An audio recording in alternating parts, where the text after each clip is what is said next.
It's wonderful to be with you this Sunday morning. I am the Reverend William Levwood, affectionately known as Rev Lev.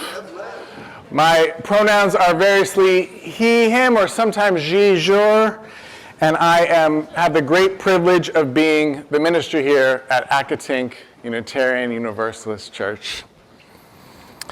As we begin our service, I invite you, if you're in person, to silence your phones.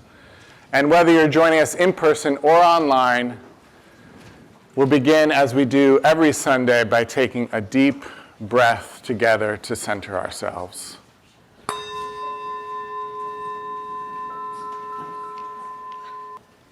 We open and welcome to the ancestral people of this land, acknowledging that our church, like all of Burke, rests on the unceded territory of the Mononoke tribe of the Great Sioux Nation. We seek healing and the realization of justice with the people of this land who live on in their descendants, the present-day members of the Monacan Indian Nation, the Patawomic Indian Tribe of Virginia, and the Piscataway Indian Nation. We honor the ancestors as we move toward healing so that all together shall one day know full justice. Our opening choir piece this morning is from our very own Laura Locklear. I just wanted to make sure that you noticed that this piece is composed by an Accotinker, so enjoy.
Welcome to Accotink Unitarian Universalist Church. I'm Christina Watts, and my pronouns are she and her, and I'm happy to be your worship associate today. This congregation is a welcoming and inclusive community that seeks to create a more just and compassionate world. If you're new to Accotink and would like to talk more about this church, look around. Anyone with a cross-stitch name tag is a member and would be happy to share with you about this congregation and how you may join us on your journey. Of course, our minister, Reverend William Levwood, aka Rev Lev, would also be more than happy to speak with you. Whether you're a longtime member or a newcomer or something in between, we encourage you to stay for our social hour immediately after the service. We're so delighted that you decided to join us today. Welcome. So this is a music Sunday. We have a little bit more music than normal. We haven't had in a number of years, not in my time here, 2 music Sundays in one church year. But that's how thriving our choir is that I said to Brad, do you think maybe could we have another one? He said, yeah, of course. So I guess I was embracing possibilities, which is the theme, our Soul Matters theme for this month. And we've been looking on the earlier Sundays of the month at early Christianity and how it really embraced resurrection more than crucifixion, how it really embraced not heaven in some other world, some other life, but heaven right here on earth. Like the Belinda Carlisle song.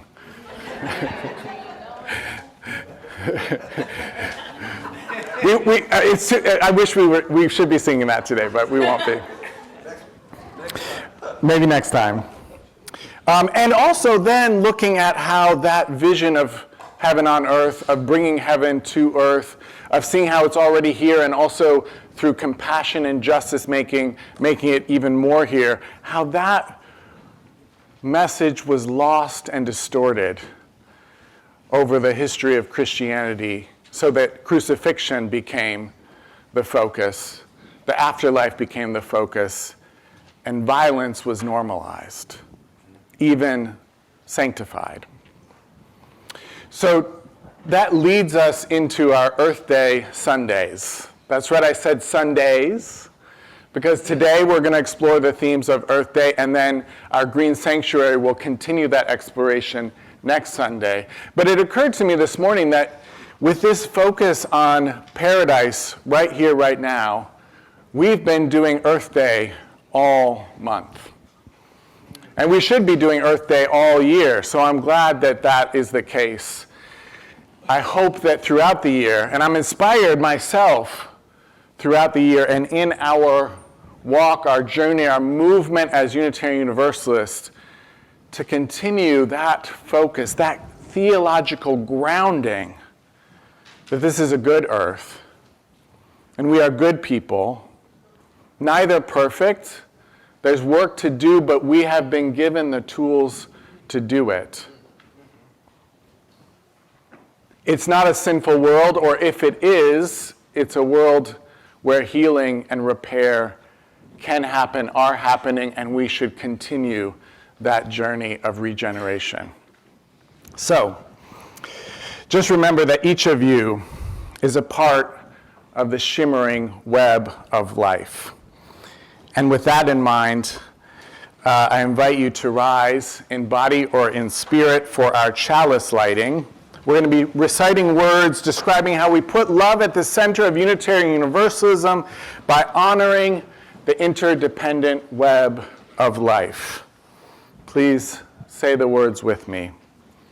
Love is the power that holds us together and is at the center of our shared values.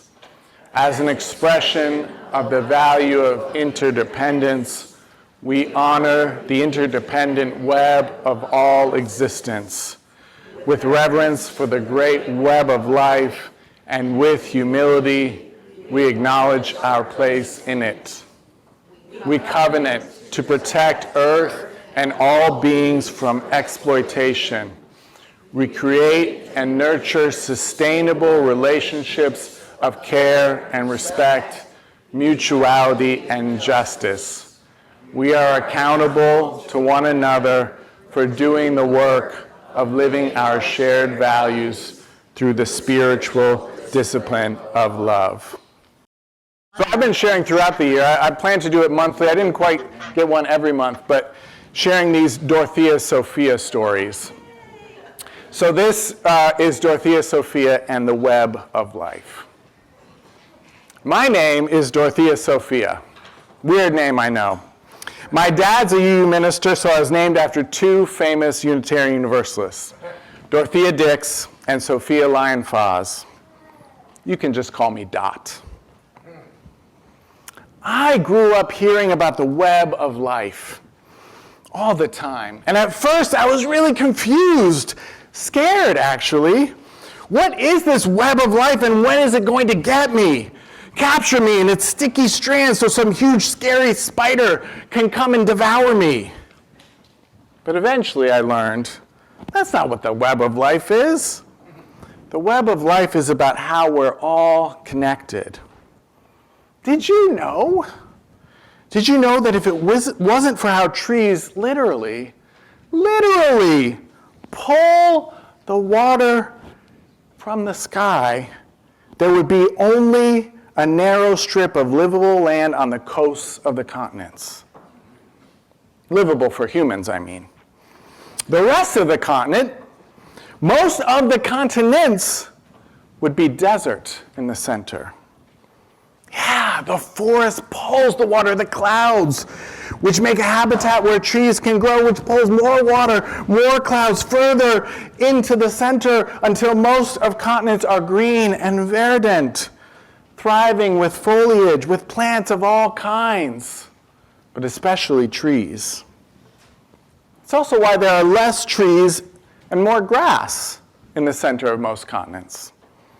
At least, I think that's why. And the Sahara Desert, you know, the largest desert on Earth, did you know it's responsible for creating the Amazon rainforest? I don't really fully understand how something about the wind and the sand and some nutrients that the rainforests need and that sand migrating, I guess you could call it migrating, immigrating over to Brazil or whatever. My dad says it's true about humans too. I'm a little bit shy. You wouldn't know it once you get to know me, or maybe it's once I get to know you, but it's true, really. Sometimes, often even, it's like I'm in hiding. But that hiding, I've learned, is a kind of hoarding. It's like I feel I don't have enough. I don't know, energy, I guess you could say. So I hide, and I hoard that energy. But then it gets all bottled up. It gets stuck. It's almost like it starts to eat itself. Almost like I start to eat myself. I know, kind of morbid. Remember the spider and all that? But it's true, really. It's like the spider did catch me in the web. But it isn't the web of life. It's kind of a zombie web, and I become kind of a zombie. Like alive, but also dead inside. The energy in the web of life wants to move, like the trees pulling the water into the sky. So I've learned to stretch myself, to make a point to reach out, to go to all the events I can. Okay, not all. I do need to recharge sometimes. But I make a point to go to some of the events, even when I don't feel like it, even when I don't want to. Because I've learned that when the energy is shared, when it whirls around like a Saharan sandstorm, I guess you could say, well, then it grows, like into a rainforest, I guess you could say. But you know, a human one. My dad, remember the UU minister? He says this is why churches exist. And you know, synagogues and mosques too, because you have to give your energy away, like you're giving a gift. And you have to do it even though it feels like you'll end up with nothing, or not enough at least. Because though it might feel like that for a while, and sometimes the gift doesn't come back to you right away, usually it doesn't take that long, but it can take a while. You just have to remember, even the Sahara Desert is a forest maker. And you You, even in your Saharan desert times, you are a rainforest maker too. That's just how the web of life does it. It's not at all how I used to fear it was. The web of life doesn't capture you. It's the opposite, really. The web of life sets you free, like the spider web wet with dew. When you share yourself and your gifts, you sparkle, you shimmer, and so does everyone else.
Our reading today is an excerpt from the movie Princess Mononoke, and I'll be reading the role of Eboshi, and Rev Lev will be Ashitaka. Oh, they just keep coming back. Every night they're out there planting trees, trying to turn the mountain into a forest again. Stay here. Help me kill the forest spirit, Ashitoka. You would do that? Kill the very heart of the forest? Without that ancient god, the animals here would be nothing but dumb beasts once more. When the forests have been cleared and the wolves wiped out, this desolate place will be the richest land in the world. And Princess Mononoke will become human. Princess Mononoke? Princess of the spirits of ghouls, beasts, and ancient gods. The wolves stole her soul, and now she lives to kill me. The legends say the blood of the great forest spirit can heal anything. Perhaps it can cure my poor lepers. Might even be able to lift your curse, Ashitoka.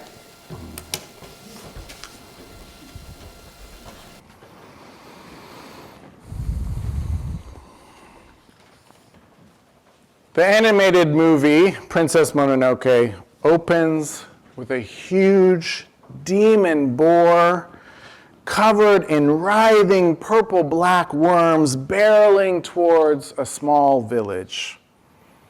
The demon boar has emerged from the forest, and it means to destroy the village. But a young man, riding a red elk, a gazelle-like creature, is able to kill it, shooting it in the eye with an arrow. As the great boar lies dying, the wise woman of the village comes before it, saying, "O nameless God of rage and hate, I bow before you. A mound will be raised and funeral rites performed on this ground where you have fallen. Pass on in peace and bear us no hatred." But the great boar responds before breathing its last breath, "Disgusting little creatures, soon all of you will feel my hate and suffer as I have suffered." And unfortunately, the young man, Ashitaka, was touched on the arm as he was protecting the village, touched by those purple-black worms, and has been cursed by the same demonic power that had overtaken the body and spirit of the boar. We learn that the village is the last outpost of the Emishi people, thought to have been wiped out by an emperor 500 years earlier. The wise woman consults oracle stones and tells Ashitaka, "The infection will spread throughout your whole body, bone and flesh alike. It will cause you great pain, then kill you." An iron ball has been found in the boar's body. This is what turned the boar god into a demon of hate and rage. The wise woman instructs Ashitaka that his faith is to go west, where there is great evil brewing, and see what you can see with eyes unclouded by hate. She tells him that this is the only hope of maybe finding a way of lifting the curse. And so he sets out riding his red elk. The narrator of Hayao Miyazaki's 1997 film tells us, "In ancient times, the land lay covered in forests, where from ages long past dwelt the spirits of the gods. Back then, man and beast lived in harmony, but as time went by, most of the great forests were destroyed. Those that remained were guarded by gigantic beasts who owed their allegiance to the great forest spirit. For those were the days of gods and demons." We'll meet the forest spirit later, but I want to jump ahead to that part. When the forest spirit first emerges in the movie, we see just the forest spirit's feet walking, and with each step, plants grow up from where the forest spirit has placed his foot. Moss, ferns, mushrooms emerge.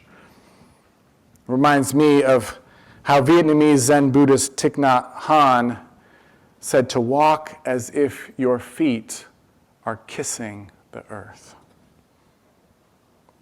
And then when we see the face of the forest spirit exhales, and a plant's leaves turn brown, wither, and fall. The gift of life, the gift of death, are all in the body, the breath of the forest spirit. The forest is deer-like, with light brown fur all over, white on chest and belly, with a fox tail, bird feet, antlers that look more like branches than antlers, ears like a goat, eyes like a cat, and a red face, like the almost human-looking face of a Japanese macaw, also known as a snow monkey. Now, if I were to personify the spirit of life, as described in that favorite hymn of ours that many of you know, some have called it our unofficial doxology. If I were to personify the spirit of life, it might look like what I just described, the forest spirit looking like. And both the hymn and the forest spirit from the imagination of Hayao Miyazaki depict nature as a living deity, like historian Mary Jane Rubenstein's description of pantheism, the idea that what we mean by God is the universe itself, God as the source of all things and the life in all things and the source of regeneration in all things and the death of all things. As the 16th century heretic Giordano Bruno, who was burned at the stake for his heresy, described it, God, the divine, is the unfolding universe itself. We might even say that the divine evolves over time, adapting to a changing world. So, Ashitaka has set out on his red elk, and far to the west, at the foot of the great mountains, is Irontown. And there, Ashitaka meets Lady Eboshi. Lady Eboshi is cutting down the forest so that she can keep mining the iron ore from the mountain. We learn that it's that iron ball that caused the demonic power in the boar, that it came from her rifles from Irontown. And it is Lady Eboshi who asks Ashitaka to join her in her quest to kill the forest spirit, as Christina and I acted out, tempting him by telling him the blood of the forest spirit might be able to lift his curse. Ashitaka is appalled. But we shouldn't be too quick to discount Lady Eboshi out of hand. She has hired lepers to make the rifles used to protect Irontown. Would you harbor me? To protect Irontown from both the animal gods and the greedy lord who would take Irontown from her now that she's made it profitable. An old leper lying on his deathbed says to Ashitaka, whose arm possesses that curse and sometimes bubbles up and has extra power that he uses for protection, but also is in a struggle to not be used by. The elder leper on his deathbed says, young man, Like you, I know what rage feels like, and grief, and helplessness. But you must not take your revenge on Lady Eboshi. She is the only one who saw us as human beings. We are lepers. The world hates and fears us, but she took us in, washed our rotting flesh, and bandaged us. Life is suffering, he says. It is hard. The world is cursed, but still you find reasons to keep living. Lady Eboshi has also hired prostitutes to do the work of processing the iron ore, lifting these women out of their lives of oppression and exploitation. Would you harbor me? It's clear that the women have not only been put to work, but empowered, bossing around their husbands, the men who mine the mountain ore.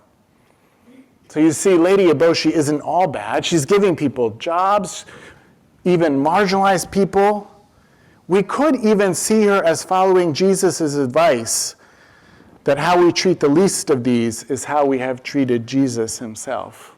Jesus, the hungry, we haven't fed. The thirsty, we haven't given water to. The naked, we have not given clothing. The sick, we have not cared for. Lady Eboshi is embodying that spirit of care for the least of these, and yet she would kill the very heart of the forest. Now, I also don't want to give Lady Eboshi too much credit. There's a way in which she's lifting up the lepers and the prostitutes, but she's also exploiting them. What better way to get loyal workers than to be like a savior to people who no one else will hire? And having less resources in a man in a time of patriarchy. What isn't a time of patriarchy? We can look forward to that and work towards it in the future. Having less resources than a man, perhaps this is the only workforce she can get. The only workforce who will show her respect as a leader, fully accepting her as their leader. And yet she is doing both, lifting them up and exploiting them, showing genuine respect for their inherent dignity and worthiness, and using them as a means to an end, just as she is using nature as a means to an end. Here we see the competing needs of humans and the animals and the trees of the forest. The lepers and prostitutes and their husbands need jobs. There is real danger of Irontown being stolen from them if they don't keep mining aggressively so that they have the wealth to develop the weapons to defend themselves from the local lord. And the animal gods are not portrayed as any wiser. They're just as filled with hatred for the humans as the humans are for them. The wolf gods, the ape tribe, the boars. It's clear they didn't start the conflict, but they're still consumed by hatred. And into this scene rides Ashitaka, noble and naive, child of a people from a simpler time, the ancient time the narrator told us about, a time when humans and animals lived in harmony. But it's no longer that time. Now, as the wise elder leper tells it, life is suffering, it is hard, the world is cursed. But still, you find reasons to keep living. Remember that advice. It will become important later on in our story. Still, for all his noble naivete, there is wisdom in Ashitaka, in his ability to see with eyes unclouded by hate. There is another way for nature and humans to relate to each other, but no one can see it except for Ashitaka. He brings a gift from his traditional culture, a culture this new, now thriving imperial world tried to completely destroy 500 years earlier. It's reminiscent of what we talked about last week with Christianity spreading throughout Europe through conquest. Now, I've spoken before about how I see our 6 new values as different ways of embodying love. And this is important because Ashitaka has the same curse as the boar. But the boar rumbles far away to destroy a village of humans, and Ashitaka works to use that same demonic power for peace and goodwill and harmony. The wolf god Moro is also shot by a bullet and being overtaken by that same demonic power, but she accepts her death as a part of life and doesn't fight it. So I just want to point that out because any energy in the world can be a force for love or a force for hate and greed. It's how you embody it. It's how you live and move with that energy and how you stay centered in love or don't. So coming back to our shared values, in this way, the key is to know which value to lift up in each moment. The key is to find the balance among the values. Lady Eboshi, with her Iron Town, you could say is embodying the value of justice, dismantling systemic oppression. In Iron Town, she has created a fully accessible and inclusive community.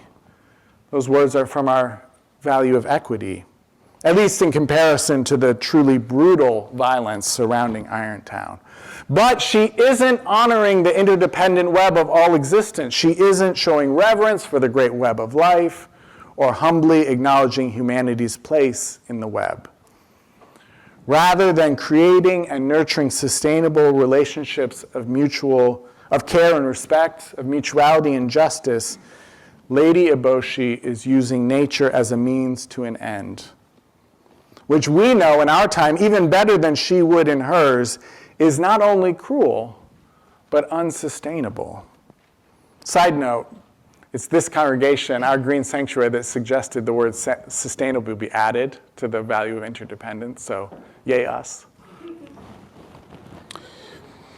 It's this way of using the earth as a means to an end is unsustainable. If we don't protect earth and all beings from exploitation as we covenant to do, as part of that shared value of interdependence, we will all suffer.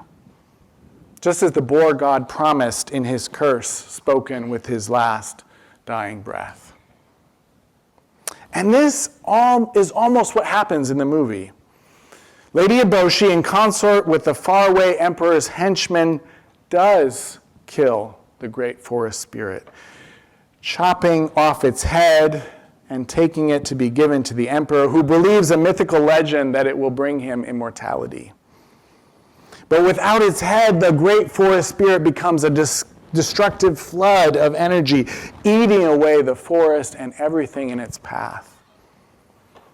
Ashitaka and San, an important character I haven't even spoken about yet, a girl raised by those wolf gods, together they retrieve the head from the emperor's henchmen and give it back to the forest spirit.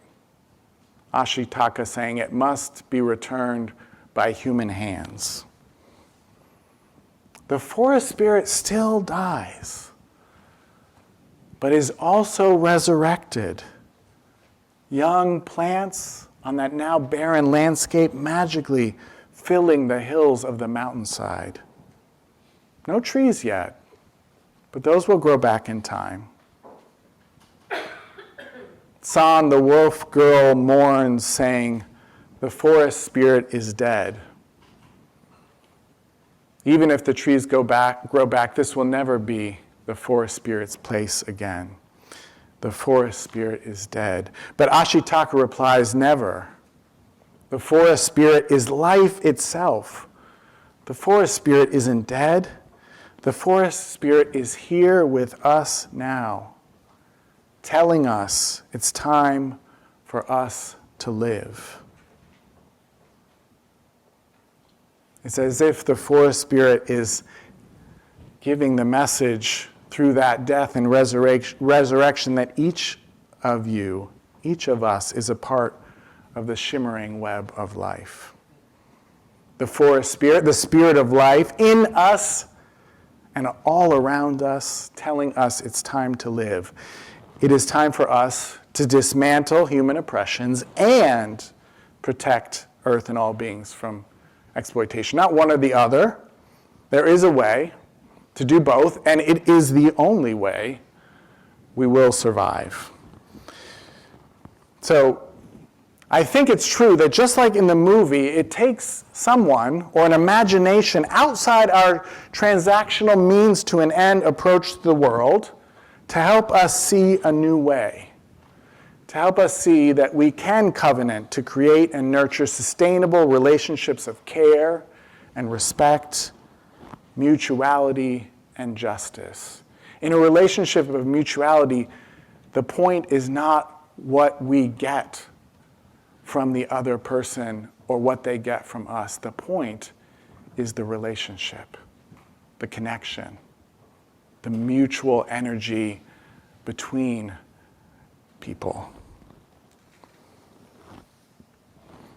We can create and nurture relationships of mutuality. We can repair harm and damaged relationships, as it also says in our value of interdependence. Now, unlike Frozen 2, sorry for the spoiler, where when Arendelle is threatened to be destroyed by a flood, Elsa swoops in and freezes it and saves the day. Yay! But this movie ends with Irontown destroyed, in ruins, but with the people of Irontown vowing to build it again. And we don't see the rebuild, but it's clear that they will approach it in a new way. Even Lady Eboshi says, thank you to the Wolf Girl and Ashitaka. They have saved us, and we must rebuild in a new way. Remember the words of the leper. Life is suffering. It is hard. The world is cursed, but still you find reasons to keep living, to embody that regenerative spirit of the spirit of life. Because the spirit isn't dead. The spirit is life itself and is here with us now, telling us to live differently. So that I say to us that we can and we will create and nurture sustainable relationships of care and respect, of mutuality and justice. We will practice here in this congregation, and then we will take that out into our lives, out into the world. We will practice repairing harm and damaged relationships here in this congregation, and then we will take that out into the world. May it be so, and may we be among those who make it so. Amen, amen, amen, and blessed be. Humble-hearted rise, won't be divided, rise, with spirit to guide us, rise.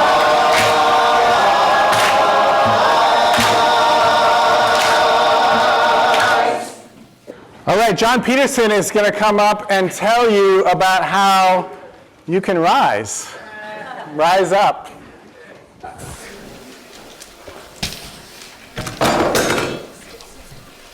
250 years ago, our ancestors started an experiment.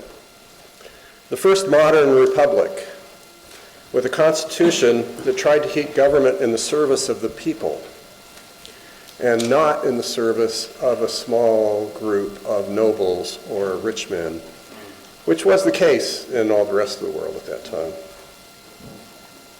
Now is the first time since then that we have a president who is trying to get around the separation of powers enshrined in the Constitution and grab all the power for himself, including the power to remain in office after he's voted out.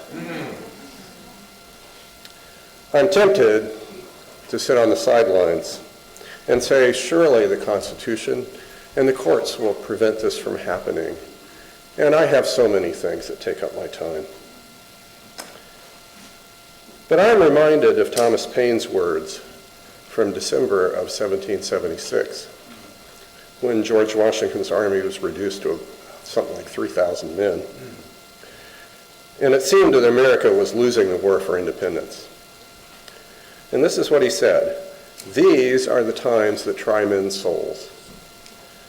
The summer soldier and the sunshine patriot will shrink from their duty. But he that stands it now deserves the love and thanks of man and woman."